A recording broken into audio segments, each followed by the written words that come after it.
Hi, ThatPaulGuy.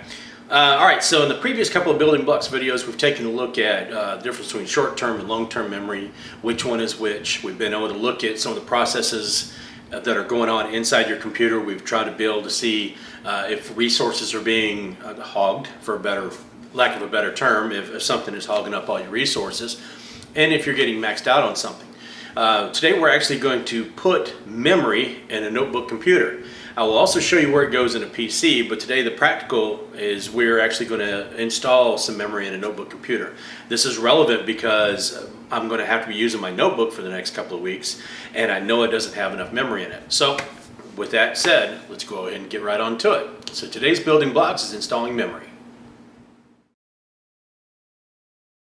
Okay, so you might have to forgive what might be a sort of a barbaric way of looking at this right now, but that's where the memory is in my PC that's currently running and currently operating, and it's got enough memory so I don't need to upgrade it. If you're going to do that, you want to make sure that the PC is completely turned off, no power is connected to it, and then you find some way to ground yourself, and that's usually either by using a static strap, a grounding strap or something like that, or at least touching the case and making sure that before you touch anything on the inside that you've touched the outside of the case and you're not going to cause any sparks or static or anything that inside. So that's where that goes, and it's keyed so you can only put it in one direction. You can kind of see that pulsing light. That's the motherboard. Doesn't have anything to do with the memory, but there's only one way that it's going to go in, so you'll be able to see where that is. What we're going to concentrate on is putting it in a notebook, and that's much easier to see. So what I have here is a Dell Inspiron i5 7000 gaming laptop. It's a pretty good laptop, but it only comes with 8 gig of memory.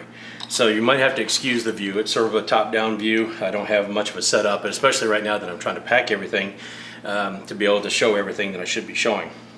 In this particular notebook, Dell will have one screw that's right here. You might have, when you turn it upside down, you might have a notebook like a Gateway or something like that that has individual panels where individual things are, like your hard drive might be in one spot, memory might be in another. The most difficult one I've had to work with so far has been HP. HP likes you to take the screws out of the entire back and very carefully lift the whole bottom off to be able to get to components inside, and so it's very difficult. If you do find yourself where you're having to take apart multiple screws, you definitely want to be very patient. You might actually ought to refer to somebody that's done it before to try to get a little bit of help on it. But in this case, this is just one screw. It's right here. I've got a little screwdriver set here that you can purchase anywhere. Very handy. I've got a couple of them actually. It just happens to be the one that I came across the quickest or the easiest. You can do a couple of things here. One of these is if you want to keep up with these little screws, you can use the lid of these cases. That always works well. This screw does not have the propensity to fall out very often, so I should be good here. Very carefully take the rest of the back off. I'm going to lay this to the side. And you can see right here in the middle there is a slot for the memory. I've already got one chip in there. I'm going to put another one in. My battery's right here, the cooler's right here, the hard drive is right here. Eventually I will be putting another hard drive into this slot right here, which is an M.2 slot. The good thing about that is this is an SSD slot, and I should be able to put a 1 terabyte or 500 gig or 1 terabyte drive in here to boot up, and then have this drive as, say, my projects drive or something like that. So we're done with the screwdriver for the moment. We're going to take the memory. It's keyed. You can really only put it in one direction.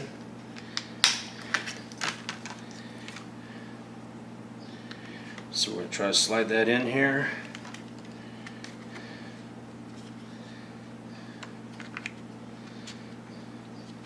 You can see it slides right in pretty easily. Very gently push down on it till you hear it click. That's these little clips that are on the side. And then we're going to reverse the process. You're thinking to yourself, it can't be that easy. Actually, in most cases, it is that easy. The most difficult part is keeping up with the screws and making sure everything snaps back in place.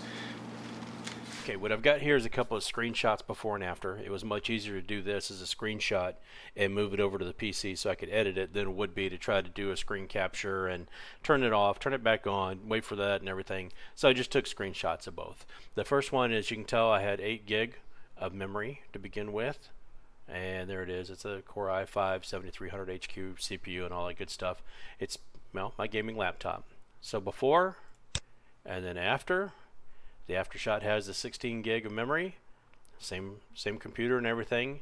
And this is a snapshot directly after we got done doing the video where I added the memory. So it really is just that easy. Okay, so there you have it. It shouldn't be too difficult. It takes a little bit of patience. You have to make sure that you're keeping up with your screws and your material and stuff like that. And in most cases, well, in every case with a memory, it is keyed where you can only put it in one way. So that it keeps you from kind of messing things up. But you just want to make sure that you're careful and that you take your time. This isn't a rush job, but overall, it's pretty simple. So really, that's all I got. So if, as always, folks, hit that red subscribe button, the little bell icon. We'll tell you when I'm doing more of these videos. Feel free to leave any comments, thumbs up, thumbs down, all that good stuff. And I've got one more video coming out probably later today or tomorrow. That'll be my last one from here. So, folks, that's going to be it for this Building Blocks. And until then, I will see you later.